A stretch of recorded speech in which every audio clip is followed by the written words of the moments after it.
Not Your Mama's Feminism, Criminalization by Another Name, Nordic Model Outcomes, the Promise versus the Practice. End demand laws, often called the Nordic Model, are marketed as a feminist compromise.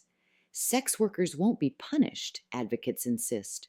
Only buyers will be criminalized. Demand will shrink. Exploitation will end.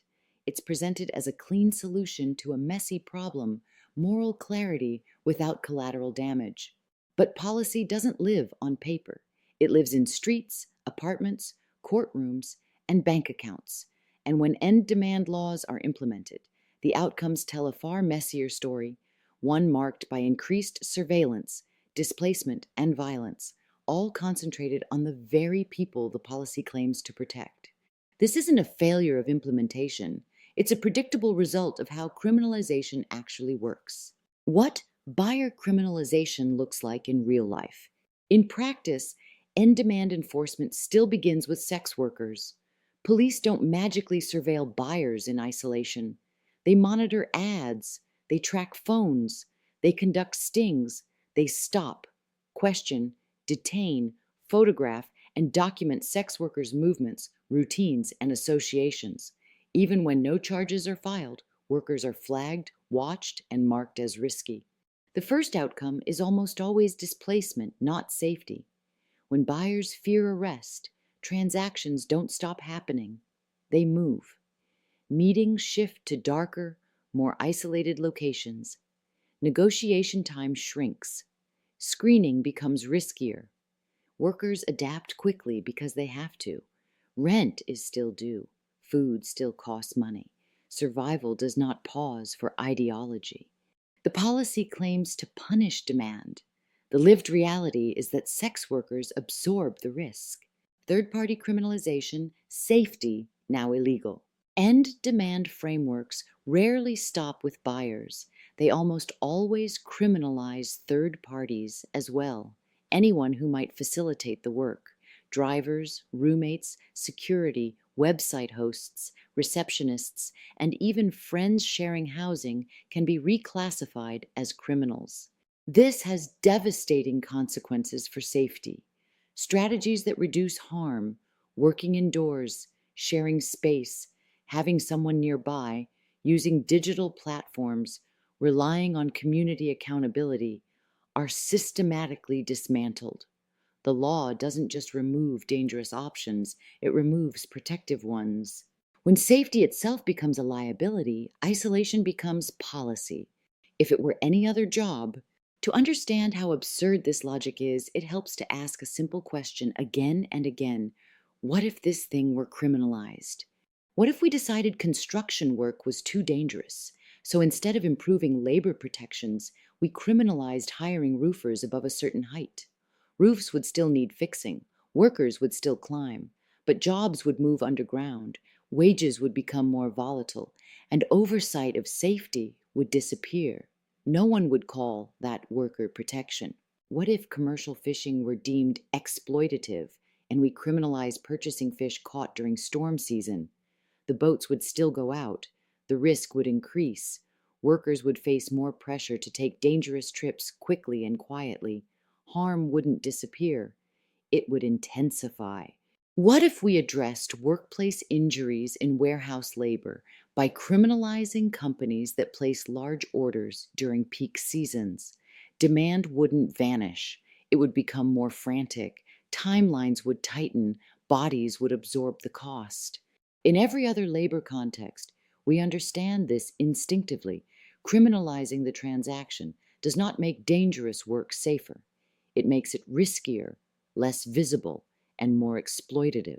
Why sex work is treated as the exception. Sex work is the only form of labor where people are encouraged to abandon everything they know about economics, labor dynamics, and human behavior in favor of moral certainty. End demand advocates insist that sex workers will simply stop working if demand decreases, as if financial need evaporates when laws change. But people do not disappear when income becomes unstable. They become more desperate. For sex workers, that desperation can mean accepting clients they would normally refuse, agreeing to faster negotiations, working in more isolated conditions, or staying in unsafe situations because the cost of saying no is higher. And for exploitative third parties, pimps, traffickers, abusive managers, reduced demand does not end exploitation. It intensifies it. Control tightens, pressure increases, violence escalates. When margins shrink under coercive conditions, exploitation deepens rather than dissolves. This isn't ideology. It's observable behavior across every market shaped by prohibition. The feminist rhetoric that masks carceral power and demand laws are often framed as feminist precisely because they claim to reject punishment. But punishment doesn't disappear, it's redistributed. Policing is reframed as care. Surveillance is renamed protection. Arrest pipelines are softened with therapeutic language. This allows advocates to hold three comfortable beliefs at once. I support women. I oppose violence. I don't have to listen to sex workers. Survivors are filtered, not centered. Those who support criminalization are elevated. Those who support decriminalization are dismissed as confused, coerced, or insufficiently healed. This isn't survivor-centered policy. It's ideological gatekeeping with a trauma aesthetic. The receipts, what the evidence shows. This is where the receipts come back in, across countries and cities held up as Nordic Model success stories. The documented outcomes repeat with striking consistency: increased police contact, greater displacement, reduced access to health and social services, heightened stigma, and elevated risk of violence. These outcomes are not accidental. They are the logical result of policies that rely on criminal law to manage labor markets. When safety depends on invisibility, harm becomes harder to report. When support is conditional on compliance, trust erodes. When people fear law enforcement, abusers gain leverage. If end demand worked the way it's advertised, these patterns wouldn't persist. But they do, because the theory is flawed. Criminalization by another name. Calling it buyer criminalization doesn't change the fact that sex workers' lives remain criminalized. Their income is destabilized. Their safety strategies are restricted. Their communities are surveilled. Their choices are constrained by law. This is not the abolition of harm, it's its reorganization.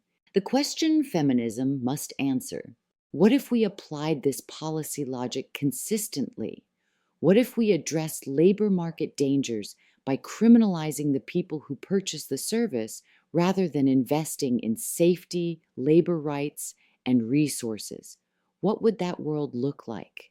We already know the answer. It would be more precarious, more unequal, more violent, less accountable. Feminism is supposed to reduce harm, not relocate it. It's supposed to confront power, not flatter it. And it's supposed to be grounded in evidence, not magical thinking. If a policy makes life more dangerous for the people it claims to protect, it isn't feminist, no matter how righteous it sounds. Because feminism isn't about who gets punished more politely, it's about whether people survive the policy at all.